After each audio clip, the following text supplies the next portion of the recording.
Hello and welcome to today's episode of This is Kadikoy. Today I'm joined by the show regulars Yukis and Ilkay. How are you today, Yukis? Oh, I'm great, thank you. It's a beautiful Saturday. It's raining a bit, but I can see some sun behind the clouds, so it's a good day. And how about you, Ilkay? How are you doing? Yeah, I feel good. Thank you very much. And also, what is classic starting the podcast by Yukis? It's a beautiful day. It's a very good day. So, Indeed, what it about is. you, Dominic? I hope you're doing well. Yeah, I'm doing very good, thank you. But Fenerbahce are not doing so well. So tomorrow on Sunday, we're going to play our next league game against Alanyaspor, and they're in a similar sort of league table position to us, and that's not really what we want to have as a Fenerbahce fan, to be near Alanya. No disrespect to them. But, so are you guys optimistic about the match? Let's go to Yukis first for this one. Oh, well, yeah, I'm actually quite optimistic, and I'm expecting a lot of goals because Alanyaspor have had a quite weak defense, let's say so. They have conceded a lot of goals. Even they have really good defender Abdullah Ba, but he cannot do all by himself. So I guess there will be some goals. I would say 4-1 is my guess. That would be nice to see. The result. Yeah. Yeah. I mean, yeah, I had actually forgotten about Abdullah Ba, but yeah, he will be making a return to Fenerbahce. I would have liked to seen him sign again, but, the board had other ideas. So what about you, Ilkay? Are you as optimistic as Yukis about this match, or do you think we might continue our poor form? I guess, okay, Alanya are actually a good side. Okay, you will say that how, because they always most like 5-0 or 4-1, But I actually like the way they play. Maybe their defense are a huge problem and make it really big problems for Alanyaspor. But you know what I'm saying, they play well. They just lose the control when they concede 2 goals, and they just give up. You know what I'm saying? But I guess, as you just said, I'm expecting a good win from Fenerbahce side this weekend, and I'm expecting to start 4-4-2. While we miss out on Tufan, and I also, as I know, Salih Uçan are out of due to injury problems for 10 days in the Turkish national team under 21. So I feel like we will win. I don't think that we will consider any goals again, from Alanyaspor, so I'm expecting a score like 3-0 or 4-0. And it's going to be a good game for Robin van Persie, and let's hope that he will start shining again on the Fenerbahce jersey this season. Yeah, hopefully so. Do you have something to say, Yukis? No, I was just saying, let's hope so. Right. Yeah, I would love to see him scoring some goals. When Yukis hears Robin van Persie's name, he says, I'm critical, but of course I'm hoping to see him scoring a lot of goals for us. Indeed. According to some newspapers, he's doing really well at the trainings at the moment, especially during the international break. He quite well. He worked really hard, and so also Bam, big advocate, man on the Fenerbahce squad. So he's happy with Robin van Persie's performance, as he said. So he scores a lot of crazy goals in the trainings. So we will see that what he's going to do against Alanyaspor this weekend. But I hope that I'm expecting 2 goals by Robin van Persie, to be honest. That would be very nice. Indeed, yes. So obviously over the international break, as Ilkay was saying, we've suffered some injuries. Ozan, a very important player, will be out for well, maybe possibly 2 months, and then Saliu Chan will be out for 10 days, and this leaves sort of a hole in our midfield. So there's sort of 3 options, well, in the Alanyaspor, I'd say, is to play in our sort of midfield. We could have Alper, because he can play in the centre midfield, or Artif Sheishu, or even Robin van Persie playing in the number 10. And personally, I think we should give Artif another chance. Like, Dick Advocat doesn't really seem to like him that much as a player. He hasn't used him, and I think he's a good player and he could do well against a team like Alanya. But what about you? What do you think? Who do you think will be the one to play, or who would you like to see play in this vacant midfield position?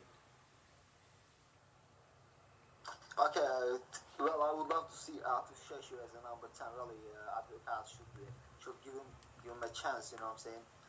And he scored against Fenerbahce under 21 in a friendly game. You know, during international break, we won 5-1.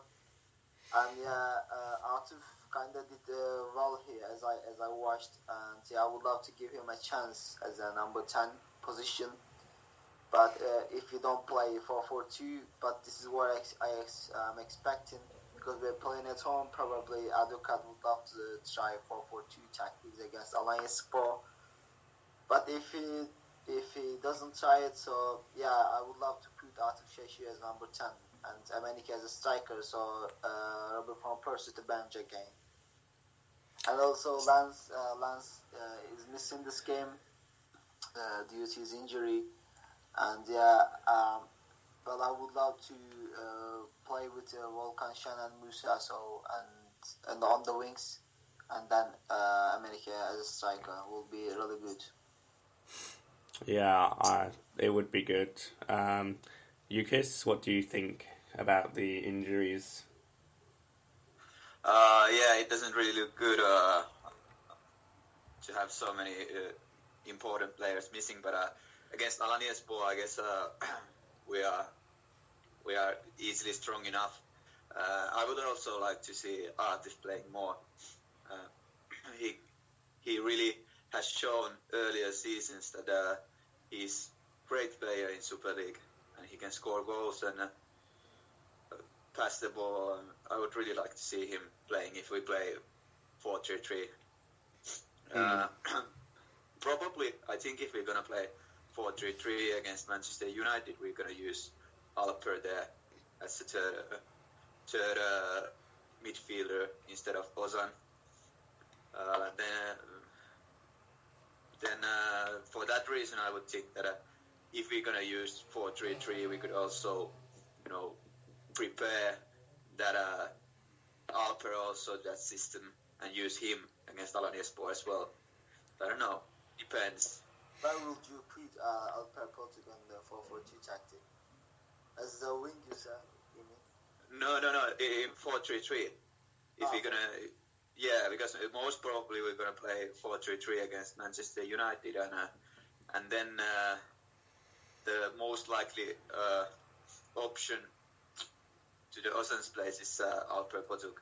But that's why I would maybe use him against Alanyaspor as well. To get used to that system and tactic, because he has played more as a winger for us. So he has played in the midfield more and more, and in Eskişehirspor, Yeah, and he did well there. Yeah. For midfielder there. So he did quite well, and when he signed for Fenerbahce, as you said, because he mostly played as a winger. So yeah. If you play 4-3, Josef and Mehmet Topal and Alper Potuk will be probably our midfielders. Yeah. Well, then we're gonna use against Manchester United Roman Topal and Josef, three defensive midfielders. Three defensive midfielders against Manchester United. Yeah, it could be. Yeah, that would be a terrible thing for me. Manchester are really good side, but they don't. When you look at their squad, they have really amazing players. but they couldn't have just put the tactic and play. Can't say they play well, as you've seen. But if we play with 3 defensive midfielders in Manchester, I guess we would have some problems. Yeah, I wouldn't do that, but that's one option I thought that we might try. It's riskable, but it will be really riskable to play with 3 defensive midfielders while they are not faced, of course, Roman, Joseph, Topal. They can't go through with the ball. So yeah, as you said, Alpapotic would be a nice choice. And Atuf is out of the squad in the Europa League. So if he Advocat plays with Atuf in Manchester, so we should start with him against Alanyaspor, as you said. So 4-3-3 will be nice against Alanyaspor in home. Yeah, so there's always rumours about Fenerbahce, mostly transfers, but recently there's been this new talk of the so-called Atlantic League, and this is a plan sort of that some Scandinavian and Dutch clubs have been discussing, and Fenerbahce have also been involved, and it would just be sort of like a European league, and each weekend we would go maybe to a different country and play their teams. And so what do you Yukis? I think you like the idea of this league. Get into this stuff. Get him, bro. Yeah, I would love it. Yeah, definitely. We all know how we have been treated in Turkish Super League lately. The last few years haven't been too easy for us. Put your fingers on.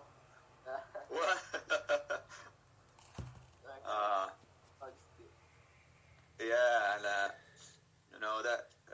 that Atlantic League sounds really interesting. There would be big, nice teams from from Scandinavia, from Scotland. I think there would be Celtic and Rangers and Ajax, PSV, and some other teams from Holland.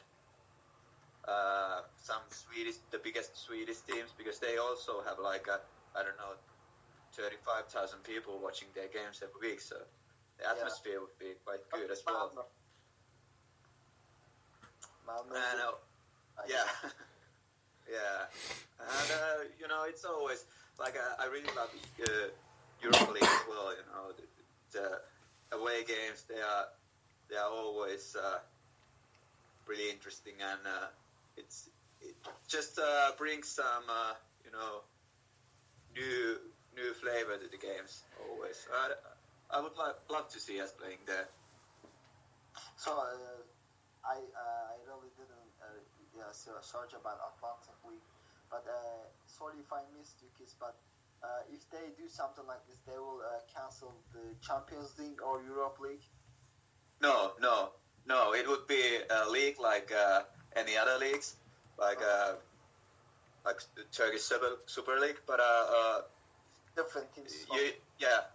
And let's say, for example, the first and second would get to the Champions League, and then third and fourth to Europa League, and it would be just like a normal league, but with the clubs from different countries.